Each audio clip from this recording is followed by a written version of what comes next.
بسم اللہ الرحمن الرحیم۔ السلام علیکم دوستو، آج کا یہ واقعہ ایک سچا واقعہ ہے جو سعودیہ کے ایک شیخ نے خود بیان کیا ہے۔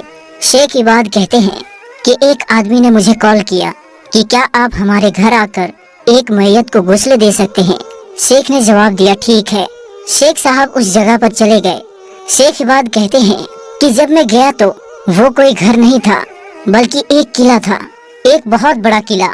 مین دروازے سے داخل ہونے کے بعد بھی آپ کو 5 منٹ لگ جاتے تھے۔ آپ ذرا سوچے کہ وہ کتنا بڑا گھر ہوگا۔ شیخ مین گیٹ سے اندر گئے تو اندر باغات وغیرہ اور سب کچھ تھا۔ شیخ عباد کہتے ہیں کہ جب میں گھر کے دروازے پر پہنچا تو وہاں ایک آدمی کھڑا تھا۔ اس نے مجھ سے بدتمیزی کے انداز میں کہا اس راستے سے جاؤ، وہاں اندر سیڑھیاں ہیں اوپر جانے کے لیے۔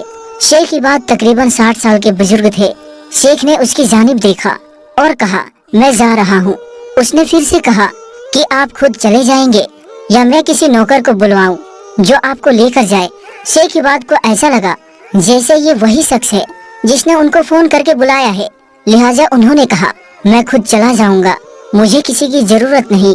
اس شخص نے دوبارہ سے کہا کہ اگر آپ کو راستہ معلوم نہیں ہے تو میں کسی نوکر کو بلوا کر آپ کے ساتھ بھیج دیتا ہوں۔ شیخ نے اس سے کہا دیکھو میں تمہارا کوئی نوکر نہیں ہوں، میں یہاں ایک مقدس فریضہ سر انجام دینے آیا ہوں جو میں فی سبیل اللہ کر رہا ہوں، یہ میں خود کروں گا یا پھر تم کسی اور شخص سے کہہ دو کہ وہ آ کر دے۔ اس شخص نے جواب دیا ٹھیک ہے آپ جائیے۔ شیخ عباد کہتے ہیں وہ گھر اتنا بڑا اور صاف تھا کہ ٹائلز کے اندر آپ اپنا چہرہ دیکھ سکتے تھے۔ کہتے ہیں کہ اس کے بعد وہ اس بیڈ روم میں گئے جو کافی بڑا تھا، لیکن وہاں 2 سے 3 نوکروں کے علاوہ کوئی موجود نہیں تھا۔ شیخ عباد گئے تاکہ میت کو دیکھ سکے۔ اس کا جسم ایک چادر سے ڈھکا ہوا تھا۔ جب شیخ عباد نے کپڑا ہٹایا تاکہ چہرہ دیکھ سکے تو انہوں نے دیکھا کہ میت کے کان اور ناک سے چیٹیاں نکل رہی تھی اور اس کی گردن پر چپکی ہوئی تھی، اور جب انہوں نے مزید کپڑا ہٹایا تو دیکھا کہ پورے جسم پر چھوٹی چھوٹی چیٹیاں موجود تھی۔ شیخ حیران رہ گئے۔ نیچے فرش پر دیکھا تو سب کچھ صاف تھا، نیچے کچھ نہیں تھا۔ پھر یہ چیٹیاں کہاں سے آ رہی تھی اور یہ چیٹیاں پورے جسم پر گھوم رہی تھی۔ شیخ عباد کہتے ہیں کہ میں نے کپڑا واپس ڈال دیا کہ میں یہ کیسے کروں گا۔ کہتے ہیں کہ میں نے ایک اور شیخ کو کال کیا، انہوں نے کہا مجھے تو فلاں مسئلہ پتا ہے، میں تو نہیں آ سکتا۔ شیخ عباد نے ایک اور شخص کو کال کی تو اس نے کہا شیخ عباد اگر آپ مجھے غسل کے مروجہ طریقوں کے بارے میں پوچھیں تو میں بتا سکتا ہوں۔ اگر آپ سوال کریں کہ ایک جلی ہوئی لاش کو کیسے غسل دیتے ہیں تو میں آپ کو بتا سکتا ہوں۔ اگر آپ مجھ سے ٹکڑے ٹکڑے جسم کے غسل کے بارے میں پوچھیں تبھی میں آپ کو بتا سکتا ہوں، لیکن میت کی جو حالت آپ مجھے بتا رہے ہیں ایسا تو کسی کتاب میں درج نہیں ہے۔ آپ جو کرنا چاہتے ہیں کریں، میں کچھ نہیں کہہ سکتا۔ یعنی اس نے صاف صاف ہاتھ کھڑے کر لیے کہ میں آپ کو کسی قسم کا مشورہ نہیں دے سکتا۔ شیخ نے وہاں کھڑے نوکروں سے پوچھا کہ اس میت کی اولاد میں سے یہاں کون کون موجود ہے؟ انہوں نے جواب دیا کوئی بھی نہیں۔ شیخ عباد نے دریافت کیا کہ وہ شخص جو مجھے نیچے ملا وہ کون تھا؟ انہوں نے جواب دیا کوئی نہیں، پر جانے والا وہ آدمی اتنے بڑے گھر میں نوکروں کے ساتھ اکیلے رہ رہا تھا۔ شیخ عباد کہتے ہیں کہ اس کے بعد میں کمرے کی باتھ روم کی جانب گیا، مجھے اللہ کی جانب سے ہی خیالات آ رہے تھے، ورنہ میں نہیں جانتا تھا کہ کیا کروں۔ میں نے اس باتھ روم میں موجود ٹب کو پانی سے بھر دیا اور پھر نوکروں کی مدد سے اس میت کو ٹب میں رکھ دیا۔ یہ کرنے کے بعد اس میت کے جسم سے موجود چیٹیاں پانی کے اوپر تیرنے لگی۔ شیخ عباد نے یہ عمل کئی بار دہرایا تاکہ جسم سے لگی چیٹیاں صاف ہو جائے۔ پھر انہوں نے میت کے جسم کا مسح کیا تو ساری چیٹیاں چلی گئی، مگر وہ حیران تھے کہ اتنے بڑے گھر میں جو صاف ستھرا ہے یہ چیٹیاں اس میت پر کیسے آ گئی؟ نہ ہی وہاں کوئی ایسا سوراخ موجود تھا جہاں سے یہ چیٹیاں آ جاتی۔ بہرحال انہوں نے میت کو پانی سے نکال کر دوبارہ بستر پر رکھا اور وہ مروجہ عام طریقے سے جسم پر مسح کرنے لگے۔ اس پر عطر وغیرہ لگایا جو عام طور پر لگایا جاتا ہے۔ انہوں نے کام مکمل کیا اور نیچے گئے، اور جب جانے لگے تو دیکھا کہ اس کا بیٹا چلا آ رہا ہے۔ انہوں نے اس سے کہا کہ میں نے آپ کے والد کو غسل دے دیا، اگر کچھ اور کرنا چاہتے ہیں آپ مجھے کہیے، میں وہ خدمت بھی سر انجام دے دیتا ہوں۔ بڑی سختی اور بدتمیزی کے ساتھ اس نوجوان نے کہا کہ وہ سامنے کمرہ ڈرائیور کے لیے ہے، وہاں چلے جائیے اور کھانا کھائیے۔ شیخ عباد حیران رہ گئے کہ یہ کیا طریقہ ہے، آخر چل کیا رہا ہے، اس طرح بات چیت کیوں کی جا رہی ہے۔ جب اس نے دوبارہ کہا کہ وہ سامنے ڈرائیور کے کمرے میں جاؤ اور کھانا کھا لو۔ شیخ عباد نے کہا کہ میں یہ سب کچھ اللہ کی رضا کی خاطر کر رہا ہوں، آپ سے کھانا یا پیسے نہیں مانگ رہا۔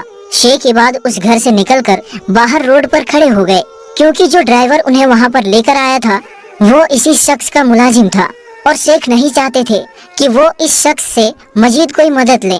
شیخ عباد وہاں پر کھڑے تھے تو اس بدتمیز انسان کا بیٹا اور مرحوم کا پوتا وہاں پر آیا، جس کی عمر تقریباً 18 برس تھی۔ اس نے دیکھا کہ شیخ روڈ پر کھڑے ہیں تو وہ ان کے قریب آیا اور نمی سے باتیں کرنے لگا کہ میں معافی چاہتا ہوں، اس حالت پر میں اپنی گاڑی لاتا ہوں اور آپ کو چھوڑ آتا ہوں۔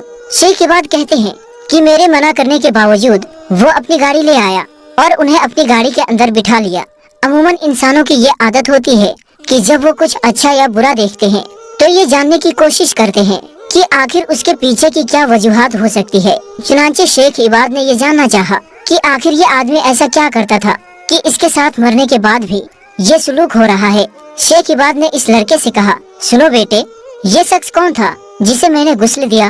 اس نے جواب دیا کہ وہ میرے دادا تھے، ہم سبھی جانتے تھے کہ ان کے جسم سے چیٹیاں نکل رہی ہے، چنانچہ ہم ان کے قریب بالکل نہیں گئے تھے کیونکہ ہم نہیں جانتے تھے کہ آخر کیا کیا جائے۔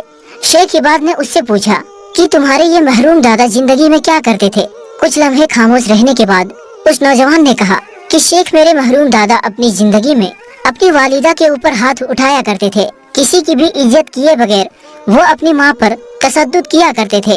شیخ عباد کہتے ہیں کہ میں یہ سن کر حیران رہ گیا کہ آخر کوئی زندہ آدمی ایسی جلیل حرکت بھی کر سکتا ہے۔ اس لڑکے نے مزید بتایا کہ میرے دادا کی ماں کے چہرے پر زخم تک نظر آیا کرتے تھے، ان کے چہرے، آنکھوں، ہاتھ پر مستقل زخموں کے نشان رہتے تھے۔ پھر وہ لڑکا بولا کہ میرے والد جو اس شخص کے بیٹے ہیں خود اپنی دادی کو پولیس اسٹیشن لے گئے تاکہ اس شخص کے خلاف پولیس رپورٹ درج کروائی جائے، اور جب بھی پولیس والے ان سے پوچھتے کہ کیا ہوا ہے تو وہ ہمیشہ یہ کہہ دیتی کہ سیڑھیوں وغیرہ سے گر گئی تھی، اور اس ماں نے کبھی بھی اپنے بیٹے کے خلاف کوئی بات نہ کی۔ حالانکہ یہ مار دھاڑ ہر ہفتے ہوا کرتی تھی اور پولیس بھی یہ جان گئی تھی کہ اس گھر میں یہ سب کچھ ہو رہا ہے، لیکن ماں اپنے بیٹے کے خلاف کچھ بھی بتانے سے انکار کر دیا کرتی تھی، اور بیٹے اس کے خلاف کچھ نہیں کر سکتے تھے، اور جو شخص یہ حرکتیں کر رہا تھا وہ ان کا باپ تھا، لیکن قدرت یہ سب دیکھ رہی تھی۔ چنانچہ اس شخص کا انجام یہ ہوا کہ جب اس کی موت ہوئی تو نہ تو اس کا سگا بیٹا، نہ اس کا پوتا، اور نہ اس کے نوکر، حتیٰ کہ گھر کا کوئی بھی فرد بھی اس کی مدد کرنے کے قابل نہ تھا، اور اس پر اللہ تعالیٰ نے چیٹیوں کا عذاب بھیجا۔ کوئی نہیں جانتا تھا کہ یہ چیٹیاں کہاں سے آئی ہے اور کیسے اس کے جسم کو کاٹ رہی ہے۔ ایک حدیث میں آتا ہے کہ مردے کی ہڈیاں توڑنا ایسا ہی ہے جیسے کسی زندہ کی ہڈیاں توڑنا، یعنی مردہ بھی وہی درد محسوس کرتا ہے جو کسی زندہ آدمی کو ہوتا ہے۔ تو ذرا اس شخص کے بارے میں سوچئے کہ اس شخص کے ناک اور کان اور آنکھ سے چیٹیاں باہر نکل رہی تھی، اندر جا رہی تھی، اس کے پورے جسم پر کاٹ رہی تھی، اس پر کیا گزر رہی ہوگی۔ ایک زندہ آدمی تو چیخ کر اپنا درد بیان کر سکتا ہے، لیکن مردہ تو کچھ نہیں کر سکتا، ہاں مگر درد کا احساس وہی موجود ہے۔ چنانچہ اس بات پر تو تمام علماء کا اتفاق ہے کہ اپنے والدین کے ساتھ کسی بھی قسم کے سلوک کا انجام آپ نہ صرف آخرت بلکہ دنیا میں بھی دیکھتے ہیں۔ اللہ تعالیٰ سے ہر دم یہ دعا کرنی چاہیے کہ جب تک ہمارے والدین زندہ ہیں ہمیں ان کی خدمت کرنے کی توفیق دے، اور جب وہ اس جہاں سے چلے جائیں تو ہمیں ان کے لیے صدقہ جاریہ بنا دے۔ اگر آپ کے دل میں بھی یہی صدا ہے تو کمنٹ سیکشن میں آمین ضرور لکھیے گا۔ دوستو، آج کی اس ویڈیو کو اپنے دوستوں کے ساتھ زیادہ سے زیادہ شیئر کریں، اور اگر آپ چاہتے ہیں کہ ہم آپ کے لیے آپ کی مرضی کا کوئی موضوع لے کر آئیں تو آپ اس بارے میں ہمیں کمنٹ سیکشن میں بتا سکتے ہیں۔ پیارے دوستو، ہم یہ امید کرتے ہیں کہ آپ کو ہماری آج کی یہ ویڈیو ضرور پسند آئی ہوگی۔ اگر آپ کو ہماری آج کی یہ ویڈیو پسند آئی ہے تو سب سے پہلے تو اس کو لائک کریں اور اپنی رائے کا اظہار کمنٹ سیکشن میں ضرور کریں، اور آپ سے ایک بار پھر درخواست کرتے ہیں کہ آپ ہمارے چینل پر پہلی بار آئے ہیں تو ہمارے چینل کو سبسکرائب کر کے ساتھ میں لگے بیل آئیکن کو ضرور دبا دیں تاکہ آپ کے پاس ہماری آنے والی مزید ویڈیو کا نوٹیفیکیشن